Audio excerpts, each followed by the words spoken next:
Hello and welcome back to the garden. Today I'm going to be planting this gorgeous rose into the border.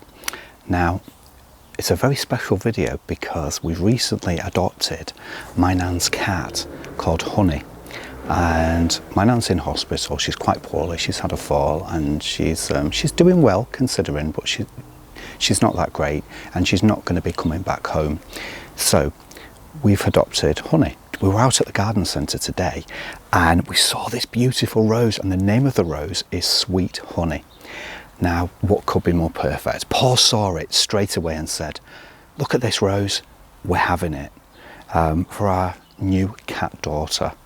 And I know that she'd be very happy with it because it's a beautiful honey colour, and the scent.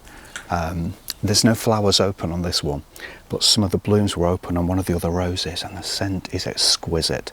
So it's going to be a really special plant to add to the border, because you know what we're like about scent. We love our scent in the garden, and I love roses, and Paul saw this and he just had to have it. So it's the first time I've ever seen Paul actually happy to be buying a rose for the garden, so it's fantastic. Yeah, well, apart from my rose that I planted recently. This is going to look lovely in the border behind me.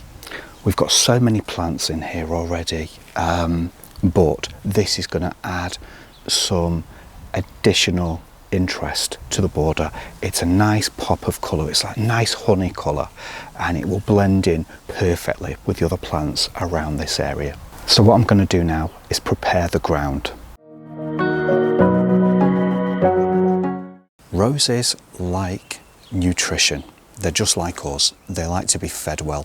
They are very, very hungry plants. The trick to keeping your rose healthy and making it flower is to feed it. And we use lots of well-rotted farmyard manure. It is the best thing for it. The roses thrive and they just love it. They appreciate it. They can't get enough of it. And if you keep feeding it so many times a year, you know, you'll never want for blooms, honestly. So I'm going to get the hole dug first of all. Now, I've lost my gloves, so I'll pop those on.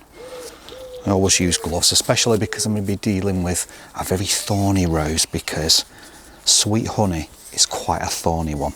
So in contrast to Honey, our cat, who is very, very gentle, Sweet Honey, the rose, has lots of thorns on it. So I'm going to be really, really careful and keep these gloves on. I'm not sure how much protection they'll give because they're quite slim gloves, but we'll see. We shall see. So what I'm going to do is pop all this soil into the bucket. Now there's quite a few roots from the past in here. So, because this part of the garden had a path running all the way to the very end here. And we extended this border, if you remember correctly. And it looks magnificent. Just look at how full it is now. All these lovely flowers. It's so cheery. It just is a wonderful thing to come out in the morning and just look at it. You know, when you've been asleep at night and you've been away from it for so many hours, then you come back and you think, wow. Because it really is a showcase. So I'm going to get as much depth as I can. I'm not sure how deep the roots go in the container, because it will depend on how long it's been in there for, because sometimes they're in the containers for a very long time, so the roots are well established and the container's full. And other times you'll get a rose out and it's been potted on quite recently and there's not as much root there. So what I'm going to do, I'm going to dig a bit more out, because I need to put in as well some of the manure as well. I need to do that, so I need quite a depth in order to do this. But this is very exciting, and I know that, you know, it was just amazing when Paul saw it for the first time, saw the rose and thought, yeah, we're going to get that one. I thought, wow, fantastic, another rose in the garden. You can never have too many roses. That's just my opinion, but you can never have too many. So what I want to do is to now, and it's very, very thorny, it's going to be really difficult to do this. I'm going to get some manure into the border, so into the hole. So that's enough for the planting hole now. So what I'll do is I'll pop the rose sweet honey over there, and then I'm going to put some of the compost in, some of the manure in with the soil that I've taken out. So when I backfill, I know that it's all nourished. There's so much food in there, so many nutrients. When you're planting a rose, it needs to be planted to the same depth as it is in the pot. So how you see it in the pot is how it's going to be when it grows, when it goes into the ground. So I'm going to pop that into the ground now, and it's going to be quite a prickly job, this, because she really is a thorn. All roses are thorny, well, majority of roses are thorny, and it's just so awful though when if you snag yourself on a really deep thorn, and you know, really long thorn, and you're just thinking, oh, why did I do that? So she's rocking a little bit in the pot as well, so she's not very secure in there. What I'm going to do is just squeeze the pot and somehow tease the roots out of the pot. So just need to keep squeezing it just to release the compost and the roots from the sides of the pot. So it looks like it's been in here for quite a while, judging by the feel of it. And then I need to bring the rose out of the container. Now, perfect. As we can see here, some really nice roots on there. It's been well watered already, but some really nice roots going on. It's not pot bound or anything, it's just perfect.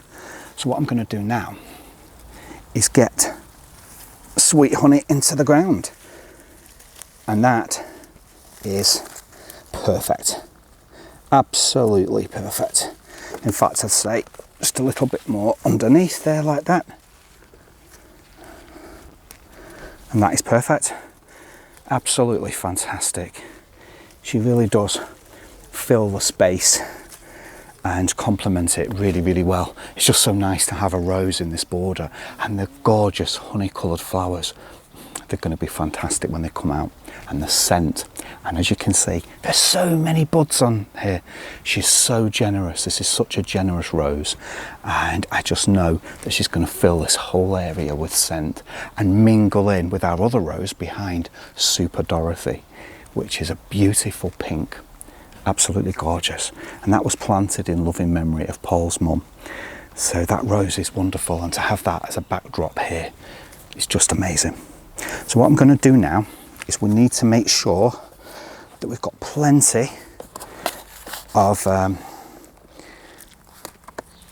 soil that we've taken out, but not only that, lots of the compost as well. I know we've got a lot in here already, but I'm going to keep adding additional farmyard manure to this deliberately, because we can't get enough. As I say, roses are very, very hungry, and they need all the nutrients that they can get.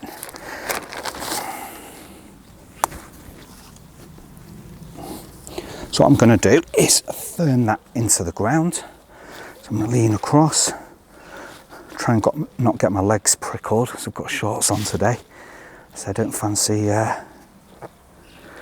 but just make sure that that rose is firmed right in. That's perfect. That's looking good. That is great. And then what I'll do is I'll backfill some of the soil and compost over the top. I am so pleased with this. It's going to be wonderful. I mean, magical to watch it grow and establish. And I know that it's going to be an amazing addition to this area. Remember to make sure that you fill behind as well. And again, don't be afraid to firm in.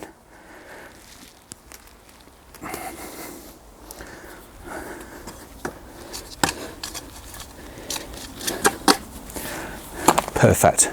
Job well done. I am very, very pleased with this, because I know it's just going to look amazing. It already does, just look at that. It complements the planting so well. But I know that when those honey coloured blooms are out, it's going to look great in this area. It's a wash of colour, and it's just going to be so lovely because it's a gentle honey colour as well, because we have got vibrant colours further along. We've got reds, the red of the poppy over there, but these roses, it's a very gentle honey colour. It's going to be beautiful, and it will complement the other planting beyond belief, really.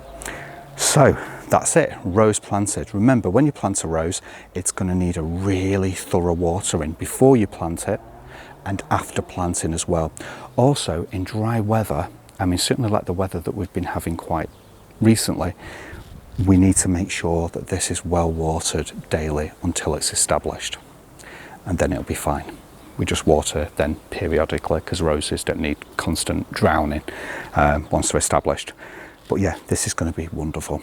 And remember, if you've got roses or you're planting roses for the first time, remember they need nutrients, they need that food, so keep feeding them as well. And we've already mentioned the planting depth needs to be, they need to be planted as they are in the pot, which this one has been. Thank you so much for watching. It has been a wonderful pleasure to have you here with me, planting in the garden on this glorious sunny day. It's just magical just to be outside doing what we do best, gardening. And that's what our channel's all about, gardening. Thank you so much for watching, and we will definitely see you on the next one.